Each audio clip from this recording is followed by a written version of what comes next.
హైదరాబాద్లో హైడ్రా కూల్చివేతలపై శభాష్ అంటూ ఉన్నారు నగర ప్రజలు.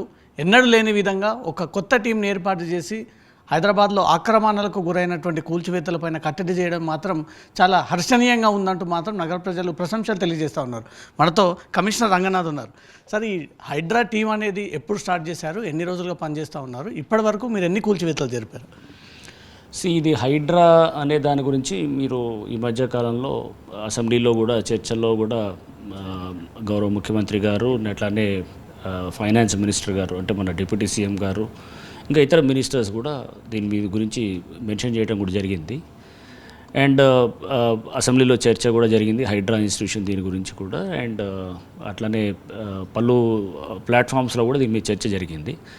So 19th of last month అంటే 19th జూలై రోజున జియో ఒకటి ఇస్తూ గవర్నమెంట్ హైడ్రా అనే సంస్థను ఒక దాన్ని ఇచ్చేస్తూ దానికి చైర్మన్గా ముఖ్యమంత్రి గారు వారే చైర్మన్గా ఉంటారు ఈ గవర్నింగ్ కౌన్సిల్కి. అండ్ తర్వాత దీనికి కన్వీనర్గా కమిషనర్ హైడ్రా అంటే నేను ఉండటం జరుగుతుంది. సో ఇది ఒక జియో ఇవ్వటం జరిగింది. ఆ మరుసటి రోజు అంటే 19th రోజు హైడ్రాని కాన్స్టిట్యూట్ చేస్తూ జూలై రోజున ఇచ్చినటువంటి జియో తర్వాత 20th జూలై రోజున ఇది నన్ను కమిషనర్గా అపాయింట్ చేస్తూ కూడా హైడ్రాగా కమిషనర్గా అపాయింట్ చేస్తూ కూడా జియో ఇవ్వటం జరిగింది అన్నమాట. సో ఇది దీంట్లో ఇది బేసికల్గా మీరు చూసారు హైడ్రా అనే దానికి Hyderabad disaster response and asset protection agency అంటే రెండు అంశాలు, డిజాస్టర్ రెస్పాన్స్ ఒకటి, అసెట్ ప్రొటెక్షన్. ఈ రెండు ఇంటర్లింక్ కాన్సెప్ట్స్ కూడా. అంటే ఇప్పుడు డిజాస్టర్స్ రావడానికి ఇప్పుడున్న డిజాస్టర్స్కి రకరకాల కారణాలు ఉన్నాయి. ఒకటి క్లైమాటిక్ చేంజ్ ఉండొచ్చు, లేకపోతే మామూలు జనరల్గా ఉన్నటువంటి ఇతర అంటే డిజాస్టర్స్ లైక్ ఒక ఫ్లడ్ లేకపోతే ఒక సైక్లోన్ ఇట్లా రకరకాల డిజాస్టర్స్ వస్తుంటాయి, ఒక ఫైర్ ఇట్లా ఉంది. బట్ కొన్ని చాలా మన హ్యూమన్ ఇంటర్వెన్షన్స్ తోటి మన మ్యాన్మేడ్ డిజాస్టర్స్ చాలా వచ్చాయి. ఇప్పుడు లైక్ ఫర్ ఇన్స్టెన్స్ ఇప్పుడు క్లైమాటిక్ చేంజ్ తోటి కూడా మనకు చూస్తున్నటువంటి చాలా డిజాస్టర్స్ అంటే ఇంటెన్సిటీ ఆఫ్ రెయిన్ఫాల్లో సడన్గా ఇప్పుడు మనం చూస్తే గంటలోనే 10 సెంటీమీటర్లు పడేటటువంటి పరిస్థితులు ఉన్నాయి. అంటే ఫ్లడ్ అయిపోతుంది అనమాట. సో అంటే రెయిన్ఫాల్ ప్యాటర్న్స్ చేంజ్ అవ్వటం, క్లైమాటిక్ చేంజ్ తోటి క్లైమాటిక్ ప్యాటర్న్స్ మారటం ఇవన్నీ కూడా మనం చూస్తున్నాం. అంటే ఇది దీనికి సంబంధించి. నెక్స్ట్ రెండోది మచ్ మోర్ సీరియస్ ఏంటంటే చాలా వాటికి ఈ అసెట్ ప్రొటెక్షన్ అంటే ఏంటి, దీంట్లో చెరువులు, పార్కులు, లేకపోతే గవర్నమెంట్ ల్యాండ్స్, ఇంకా ఏదంటే నాలాసు, ఓపెన్ స్పేసెస్, లేఅవుట్స్ ఉంటాయి. లేఅవుట్స్లో కమ్యూనిటీ హాల్ కోసమో లేకపోతే లైబ్రరీ కోసం ఇట్లా పెట్టుకుని open spaces, roads, traffic related issues ఇవన్నీ కూడా హైడ్రా యొక్క పరిధిలోకి వస్తాయి అన్నమాట. లైక్ చెరువులు ఉన్నాయి. ఇప్పుడు మనం చూస్తే కనుక చెరువులు చాలా మనకి 2050 స్క్వేర్ కిలోమీటర్స్లో హైడ్రా యొక్క అంటే ఎక్స్టెంట్ అనమాట దాని ఇది ఉంటుంది పవర్స్. ఔటర్ రింగ్ రోడ్డు దాకా ఉన్నటువంటి దాదాపు 33 గ్రామ పంచాయతీలు, ఒక 20 దాకా మున్సిపాలిటీసు, ఒక 7 దాకా కార్పొరేషన్స్ అండ్ ఒక 2 అంటే కంటోన్మెంట్ బోర్డ్ అండ్ దానికి సంబంధించినటువంటి ఇంకా ఇది మన ఐలా అని చెప్పేసి ఉన్నది. సో ఇట్లా ఇవన్నీ ఏరియాస్ అన్నింటిలో కూడా దీనికి ఎక్స్టెండ్ అవుతుంది దీని ఏరియా ఆఫ్ ఆపరేషను. సో చేస్తూ కూడా జియో ఇచ్చారు. దీని త్వరలో కూడా చట్టరూపం కూడా అవుతుంది. దాని కూల్చివేతల విషయానికి వద్దాం సార్. కూల్చివేతలు ఒకవేళ మీ దృష్టికి సాధారణ వ్యక్తి కానీ ఆ కాలనీ వాసులు కానీ గవర్నమెంట్ నుంచి వచ్చేటువంటి ప్రపోజల్ కానీ అంటే ఎలా పరిశీలిస్తారు ఇది అక్రమాలు అని చెప్పి, ఎన్ని రోజుల టైంలో ఇది అక్రమం తేలిన తర్వాత స్పాట్లోకి దిగి కూల్చివేతలు చేస్తారు? ఇట్లా ఎట్లుంటుందంటే ఇప్పుడు దీనికి అదే హైడ్రాకి రకరకాల చట్టాల్లో ఉన్నటువంటి పవర్స్ అన్నీ కూడా ఇవ్వటం జరిగిందనమాట. అంటే లైక్ ఫర్ ఇన్స్టెన్స్ మనకి జిహెచ్ఎంసీ యాక్టు, లేకపోతే ఇంకా మనకి మున్సిపాలిటీస్ కింద, పంచాయతీ రాజ్ కింద ఇట్లా వీటిలన్నింటిలో కూడా రకరకాల దీంట్లో లైక్ ఎంక్రోచ్మెంట్స్ తీసేయాలంటే కనుక ఈ చట్టంలో ఒక మున్సిపాలిటీలో ఒక మున్సిపల్ కమిషనరో లేకపోతే ఎలా చేస్తారో, ఒక జిహెచ్ఎంసీలో ఒక జిహెచ్ఎంసీ కమిషనర్ ఎలా చేస్తారో, ఒక పంచాయతీలో ఒక డిపిఓను అక్కడ లోకల్ ఆ పవర్స్ అన్నీ కూడా కలిపి హైడ్రాకి ఇవ్వటం. ఈ హైడ్రాని గతంలో ఈవీడిఎంగా ఉండేటటువంటిది అప్పుడు మనకి దీని కింద ఉండేది ఏది మన జిహెచ్ఎంసీగా దాన్ని బయటికి తీసుకొచ్చి ఇప్పుడు ఈ డిమాలిషన్స్కి ఈ పవర్స్ రావడంతో ఒక ఐజీ ర్యాంక్ ఆఫీసర్ని, ఒక ఐపీఎస్ ఆఫీసర్ దీనికి తీసుకొచ్చేట విధంగా పెట్టారు. సో ఫస్ట్ పవర్స్ ఇచ్చారు. 2 ఆ పవర్స్కి దానికి సంబంధించిన ప్రొసీజర్స్ కూడా మనం ఫాలో అవుతాం. లైక్ సపోజ్ కంప్లైంట్ వచ్చినప్పుడు ఎవరైనా ఇవ్వచ్చు. కంప్లైంట్ పబ్లిక్ నుంచి వస్తుంది, పేపర్స్లో వస్తుంది, లేకపోతే మనకి రకరకాల ప్లాట్ఫామ్స్లో మనకు తెలుస్తుంటుంది. లేదా మనం వెళ్తూ కూడా చూస్తాం, ఒకటి చెరువుకి వెళ్ళినప్పుడు లేకపోతే ఎక్కడన్నా ఒక పార్క్కి వెళ్ళినప్పుడు చూస్తాం. ఆక్యుపై అంటే ఏ విధంగానే రానివ్వండి, కంప్లైంట్ జనరల్గా పడక కూడా వస్తుంటాయి, ఒకరికొకరు పడక కూడా వస్తుంటాయి. సో మేము అది చూడం, దాంట్లో ఇన్ఫర్మేషన్ రైట్ ఆర్ రాంగ్ అని చెక్ చేస్తాం, కానీ వాళ్ళిద్దరి మధ్యలో పడిందా పడలేదా అనేది చూడం అనమాట. సో ఇన్ఫర్మేషన్స్ వచ్చేది ముఖ్యం. తర్వాత దాన్ని వెరిఫై చేస్తాం. దానికి టీం వెళ్తారు, వెరిఫై చేస్తారు, డాక్యుమెంట్స్ కలెక్ట్ చేస్తారు, అసలు ఏం జరిగింది, క్షేత్రస్థాయిలో ఏం జరిగిందని చూస్తారు. చూసిన తర్వాత మేము ఈ డిమాలిషన్స్ కూడా స్టార్ట్ చేసి జస్ట్ ఒక 1 వీక్ అవుతుంది. లాస్ట్ సాటర్డే స్టార్ట్ చేసాము. దానికి అంతకుముందు కొంచెం పార్కులు చిన్న ఇది చేసాం. బట్ బిల్డింగ్ మేజర్ స్ట్రక్చర్స్ అన్నీ కూడా స్టార్ట్ చేసింది ఒక 1 వీక్ అవుతుంది. సో దీంట్లో దాదాపు ఇప్పుడు 5-6 చోట్ల కూడా పెద్ద ఎత్తున కూడా డిమాలిషన్స్ జరుగుతూ వెళ్ళినాయి. సో హ్యూజ్ స్ట్రక్చర్స్ ఇవన్నీ కూడా చేస్తాం. సో దానికి ముందు ఏంటంటే ఒక జాగ్రత్త ఎంక్వైరీ చేస్తాం. కోర్టు స్టేస్ ఏమైనా ఉన్నాయో కూడా చూస్తాం. లీగల్గా ఏమైనా అడ్డంకులు ఉన్నాయో చూస్తాం. మ్యానిపులేట్ చేసి జనరల్గా ఎన్నిట్లో మనకు కనపడుతుంది ఏంటంటే వీళ్ళు చట్టాన్ని మ్యానిపులేట్ చేయడానికి కొంత ఏంటంటే అక్కడ ఏదో పర్మిషన్స్ తీసుకున్నట్టు. యాక్చువల్లీ కొన్ని చోట్ల ఇరిగేషన్ ఎన్ఓసీస్ కూడా ఉండవు. వాళ్ళని అసలు ఇరిగేషన్ వాళ్ళు అబ్జెక్ట్ చేస్తారు, అయినా కానీ కూడా పర్మిషన్స్ ఇచ్చినవి చెరువుల్లో కడతారు. అసలు కొన్ని చోట్ల అయితే అసలు ఏది ఉండదు, అనాథరైజ్డ్ అనమాట. బుమ్రుగ్దాల్లో మేము చేసినటువంటిది ఏదైతే ఉందో రాజేంద్ర నగర్ దగ్గర అసలు అక్కడ టోటల్గా అనాథరైజ్డ్, అక్కడ ఏం లేదు. చందానగర్లో చేసిన దాంట్లో ఆథరైజేషన్ ఇచ్చినట్టుగా ఒక ముసుగు దానికి. బట్ దాని వెనకాల జరిగిందంతా కూడా చూస్తే కనుక అంతా టోటల్గా ఇల్లీగల్ ఉంటుంది అనమాట. అసలు దానికి అసలు ఎన్ఓసీ లేదు. ఇరిగేషన్ పక్కన చెరువు పక్కనే ఉంది, బఫర్లో ఉంది, అది ఎన్ఓసీ లేదు. అండ్ తర్వాత ఎన్ఓసీ అబ్జెక్షన్ చేసిన తర్వాత దానికి ఏదో డిమాలిషన్ చేశారు, కొంత ఎఫర్ట్ చేశారు. బట్ అయినా కానీ కూడా అతను మళ్ళీ కట్టుకుంటూ చేస్తున్నాడు. ఇప్పుడు నిజాంపేటలో చేసిన డిమాలిషన్ అది సర్వే నెంబర్ మార్చి ఈ సర్వే నెంబరు అది ఎఫ్టీఎల్లో లేదు అని చెప్పి ఒక తప్పుడు రిపోర్ట్ ఫస్ట్ చేయడంతో హైకోర్టు దృష్టికి వెళ్ళిన తర్వాత హైకోర్టు జాయింట్ ఇన్స్పెక్షన్ చేసి మీరు నిర్ధారణ చేయండి అంటే జాయింట్ ఇన్స్పెక్షన్ చేసినప్పుడు నిర్ధారణ కరెక్ట్ ఫ్యాక్ట్ వచ్చింది. దాంట్లో క్లియర్గా ఎఫ్టీఎల్లో వస్తున్నట్టుగా డిమాలిషన్. సో అంటే మ్యానిపులేట్ చేస్తూ కూడా దీన్ని చేస్తున్నటువంటి మనం అక్కడ వెళ్ళినప్పుడు లోతులోకి వెళ్ళి క్షేత్రస్థాయిలో మనం పరిశీలిస్తే విషయాలన్నీ అర్థమైపోతాయి అన్నమాట.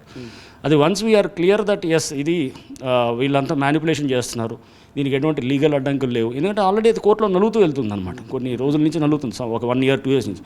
సో మళ్ళీ ఫ్రెష్ నోటీసులు ఇచ్చేదేమో డిమాలిషన్ డైరెక్ట్గా వెళ్ళిపోతాం అనమాట. సార్ ఈ బహదూర్పూర్ అంశానికి వస్తే ఎమ్మెల్యేని నేరుగా అక్కడ పట్టుకొని అక్కడి నుంచి అతన్ని ఈవినింగ్ వరకు రాకుండా కూడా కట్టడి చేశారు. చాలామంది ఎంఐఎం నాయకులందరూ అదుపులోకి తీసుకున్నారు. మీరు నేరుగా కేసు పెట్టేటువంటి రైట్స్ మీకున్నాయా? అక్కడ ప్రజాప్రతినిధుల్ని స్పాట్ల నుంచి తీసుకెళ్లి కేసులు పెట్టే రైట్స్? అది మేము చేయలేదు. అది మేము పోలీస్ ప్రొటెక్షన్ తీసుకుంటాం లోకల్గా. సైబరాబాద్ పోలీస్ మాకు ప్రొటెక్షన్ ఇస్తారు. సో మేము బట్ డిమాలిషన్ అంతా హైడ్రా చేస్తుంది అనమాట. కంప్లైంట్ ఇచ్చేది కూడా హైడ్రా కంప్లైంట్ ఇస్తుంది. రేపు అక్కడ సపోజ్ ఒక కంప్లైంట్ లాగా సైబరాబాద్ అక్కడ ఉన్నటువంటి పోలీస్ స్టేషన్కి వాళ్ళకి ఇస్తారు.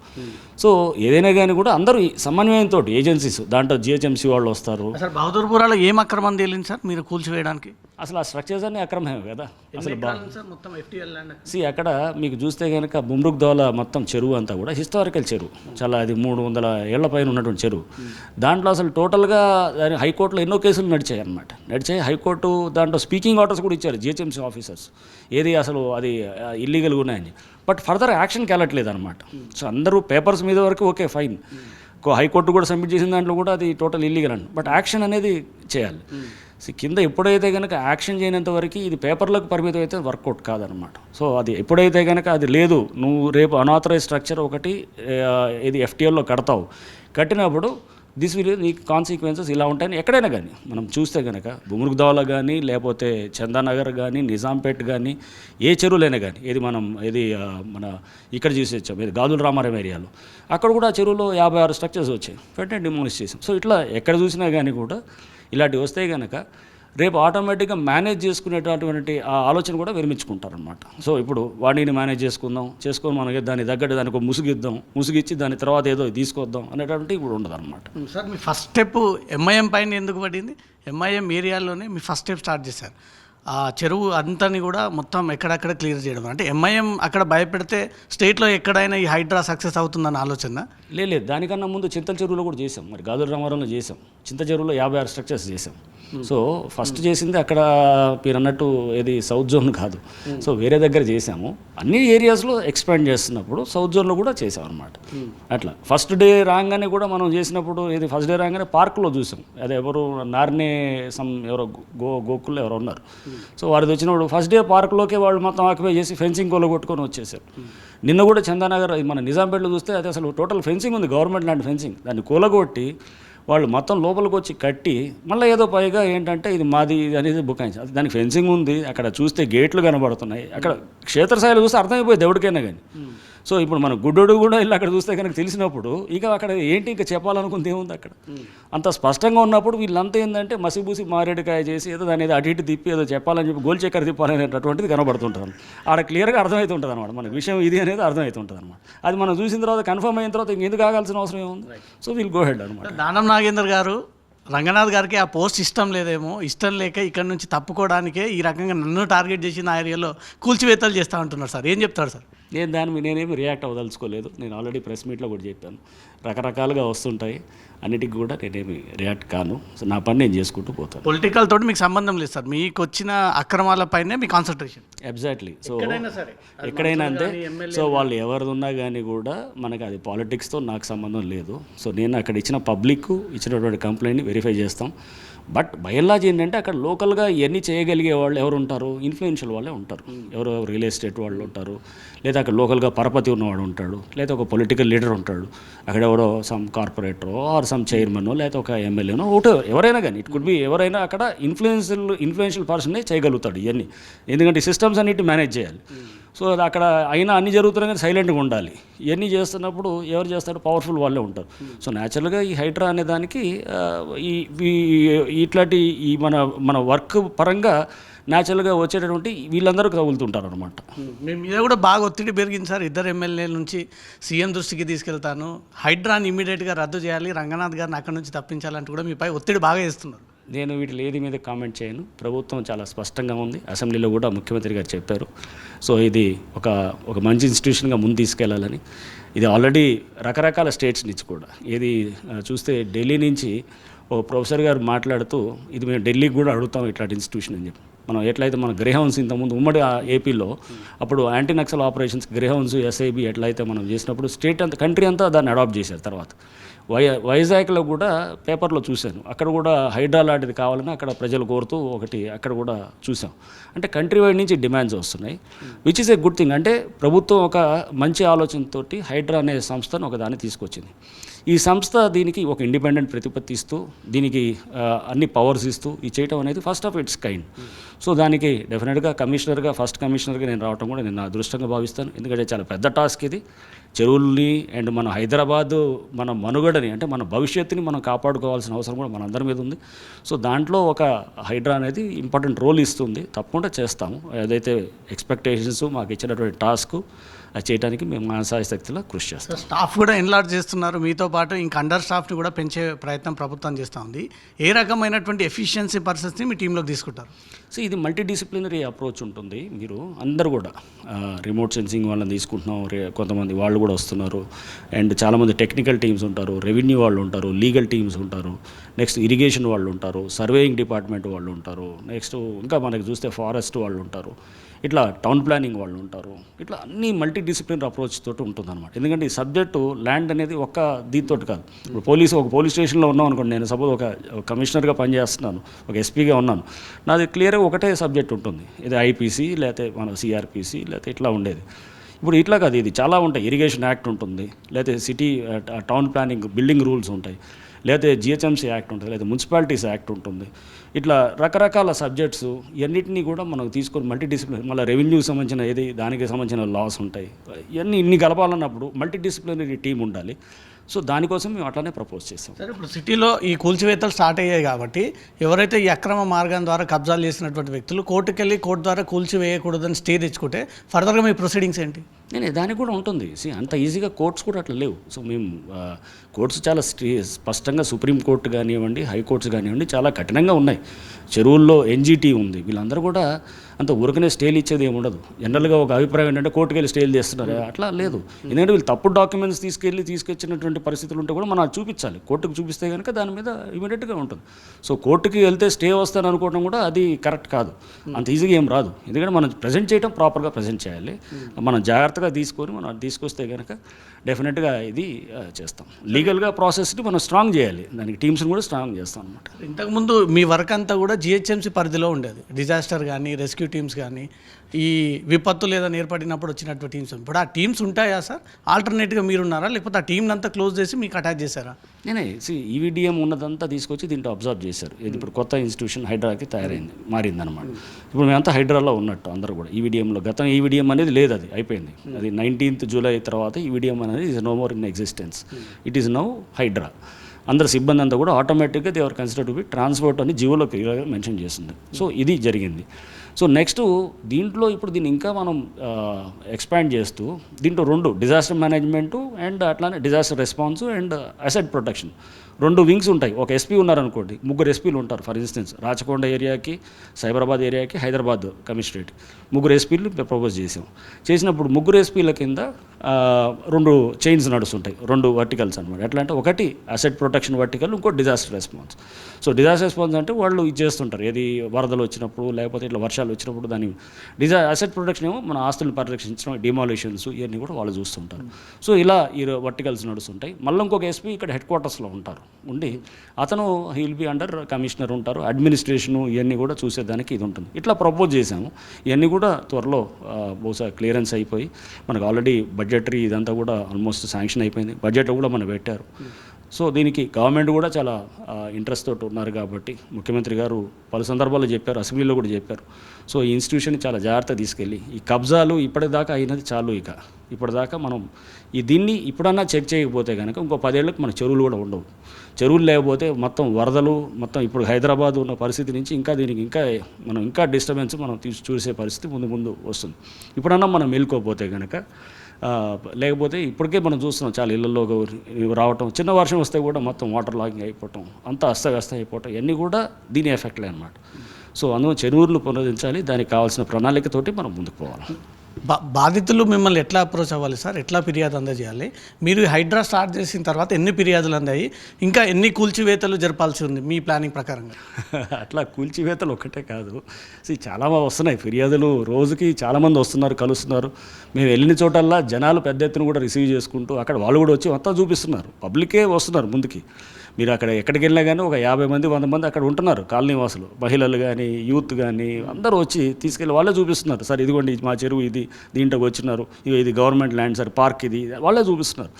సో పబ్లికే పెద్ద ఎత్తున రెస్పాండ్ అవుతూ వాళ్ళే ఇన్ఫర్మేషన్ ఇస్తున్నారు. చాలామంది వచ్చి కలుస్తున్నారు, మెసేజ్లు పెడుతున్నారు, మాకు ఈమెయిల్స్ పెడుతున్నారు, రకరకాల పద్ధతులతో. దీన్ని ఇంకా స్ట్రీమ్లైన్ చేయాలి. అంటే ఇప్పుడు మేమేంటంటే ఇంకా ఫుల్ ఫ్లెడ్జ్డ్గా వెళ్ళలేదు, ఎందుకంటే ఇంకా టీమ్స్ లేవు. ఎందుకంటే వాళ్ళు చాలా కంప్లైంట్స్ వస్తున్నాయి, నేను యాక్ట్ చేయలేదు అనుకోండి, అప్పుడు దాని మీద నమ్మకం ఇది ఉంటుంది. అందుకోసం కొంత జాగ్రత్తగా తీసుకుంటున్నాం. బట్ వన్స్ మాకు ఒకసారి పెద్ద ఎత్తున కూడా టీమ్స్ అన్నీ వచ్చాయి అనుకోండి, లోకల్గా ఆ టీమ్స్ వాళ్ళే రాగానే ఇమీడియట్గా చెక్ చేస్తాం. మేము అట్లాంటివి కావాలంటే కనుక ఒక గ్రీవెన్సెస్ లేకపోతే ఇట్లా కంప్లైంట్స్ తీసుకోవడానికి ఒక డే కూడా పెడతాం. ఇప్పుడు చాలా చోట్ల మనం చూస్తాం గ్రీవెన్సెస్ డే కింద పబ్లిక్ వస్తారు, మండే పెడుతుండొచ్చు. బట్ నా దగ్గరికి రోజు వస్తున్నారు ఇప్పుడు. అండ్ నా దగ్గరే కాదు, చాలామంది మాకు మెయిల్స్ ద్వారా ఇస్తున్నారు, వాట్సాప్లోకి ఇస్తున్నారు, లేదా మాకు టోల్ ఫ్రీ నెంబర్స్ చేస్తున్నారు. Daily more than 50 to 60 complaints వస్తున్నాయి అన్నమాట. సరే, స్టేట్లో ఎక్కడ ఏ ఆఫీస్కి వెళ్ళినా ఇన్స్టాంట్ జస్టిస్ అనేది జరగట్లేదు. కానీ హైడ్రా రంగనాథ్ గారికి వస్తే ఇమీడియట్గా ఇన్స్టాంట్ జస్టిస్ జరుగుతుందంటూ కూడా అందరూ ప్రత్యేకంగా మిమ్మల్ని వచ్చి కలిసి ఆ ఇష్యూని ఇక్కడితో క్లోజ్ చేయాలనుకుంటున్నారు సార్. మీరు కూడా పనితీరు ఆ రకంగానే ఉంది. అది అక్రమాలు జరిగాయా లేదా కానీ ఇమీడియట్గా మీరు రియాక్షన్ కానీ మీరు అధికారులతో మాట్లాడడం కానీ చాలామంది నగర ప్రజలందరూ కూడా మెచ్చుకుంటూ ఉన్నారు. ఏం మెసేజ్ ఇస్తారు సార్ మీరు? అది ఇన్స్టెంట్ జస్టిస్ అని కాదు కదండి, రెస్పాండ్ అవ్వాల్సి. ఇప్పుడు మీరు చూసారు వరంగల్, ఫర్ ఇన్స్టెన్స్ నేను వరంగల్ కమిషనర్ ఉన్నప్పుడు పబ్లిక్ ఫస్ట్ వెళ్ళినప్పుడు ఎవరు కనపడలేదు, అసలు ఒక్కడు కూడా లేడు. నేను జాయిన్ అయినప్పుడు ఒక 2-3 వచ్చేవాళ్ళు.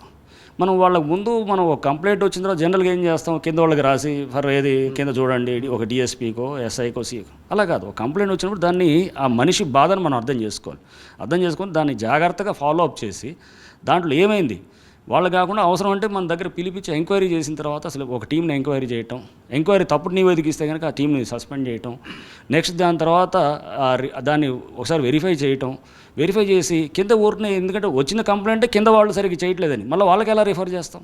ఇప్పుడు జనరల్గా అంటారు కొంతమంది ఎస్ఐలు, సీఏలు అనొచ్చు, మళ్ళీ వస్తే మళ్ళీ మా దగ్గరికి వస్తుంది. మీ దగ్గరికి ఎందుకు వస్తుంది? మళ్ళీ మేము ఎంక్వైరీ చేసిన తర్వాత చెక్ చేసేటటువంటి సిస్టమ్ పెట్టాలన్నమాట.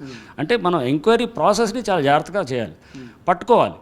ఏదో జస్ట్ కింద ఎవడికో రాసేసి మనం చేయటం అనేది చేసి ఏదో మమాని అనిపించుకుంటే నడవదన్నమాట. సో ఏ కంప్లైంట్ వచ్చినా కానీ కూడా దానికి ఇది చూడండి, ఇతను ఒక కంప్లైంట్ మాకు తీసుకున్న 100 వస్తుండొచ్చు, బట్ తీసుకున్నవి ఒక 100 తీసుకున్నా కానీ కూడా 100 తీసుకొని దాన్ని జాగ్రత్తగా లాజికల్ అండ్ తీసుకెళ్తే కనుక నమ్మకం కలుగుతుంది వ్యవస్థ మీద.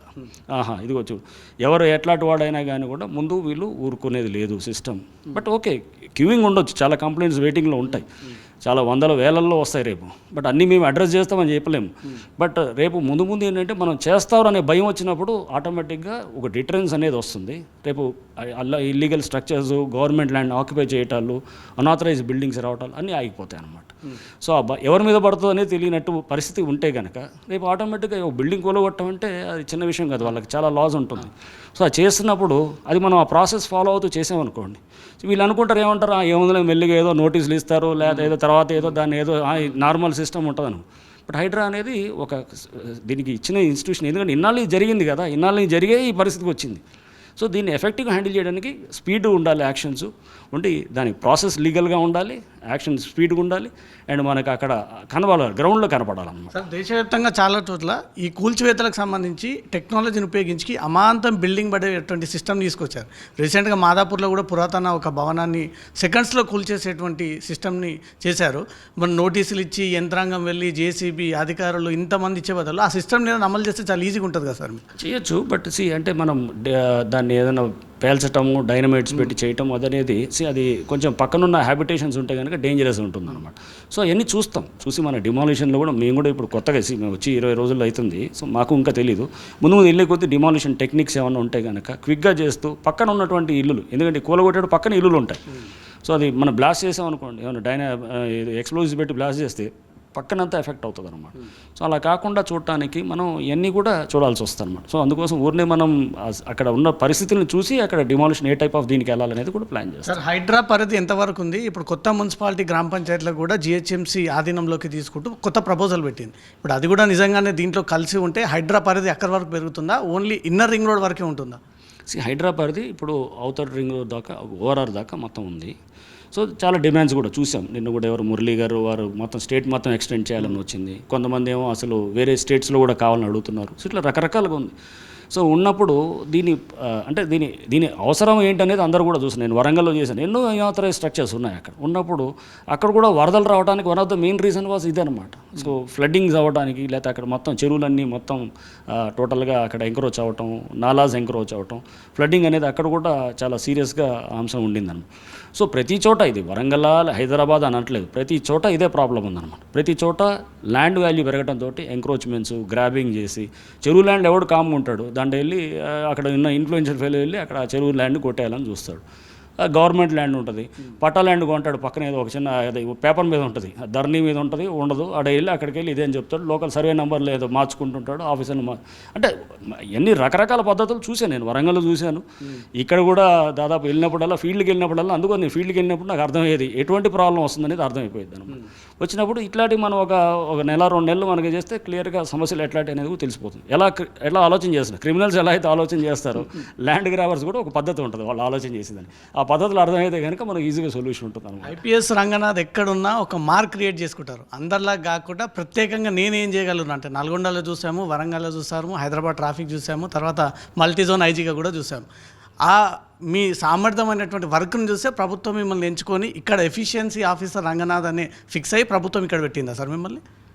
నన్ను తీసుకురావడానికి నాకు తెలియదు కానీ, బట్ ఒకటి మన క్షేత్రస్థాయి ఏదైనా కానీ పబ్లిక్లోకి వెళ్ళి క్షేత్రస్థాయిలో మనం చేస్తే కనుక అన్నిటికీ సొల్యూషన్ ఉంటుంది. ఒక ట్రాఫిక్లో ఉంటే కనుక రోడ్డు మీద ఉండాలి, రోడ్డు మీద ఉండి మనం దాంట్లో ఏంటనేది తెలిస్తే ఉంటుంది. ఒక ల్యాండ్ గ్రాబింగ్ అవుతుందంటే కనుక పబ్లిక్తో డీల్ చేసేటప్పుడు అతన్ని వినాలి, 2 వైపులా వినాలి. అసలు పూర్తిగా అవసరం అంటే కనుక ఫీల్డ్ లెవెల్లో ఒక టీంని పంపించి ఎంక్వైరీ చేసి వీళ్ళందరినీ కూడా అక్కడ అందరూ తీసుకున్న తర్వాత ఒక సమగ్రం అంటే టైం ఇవ్వాలి.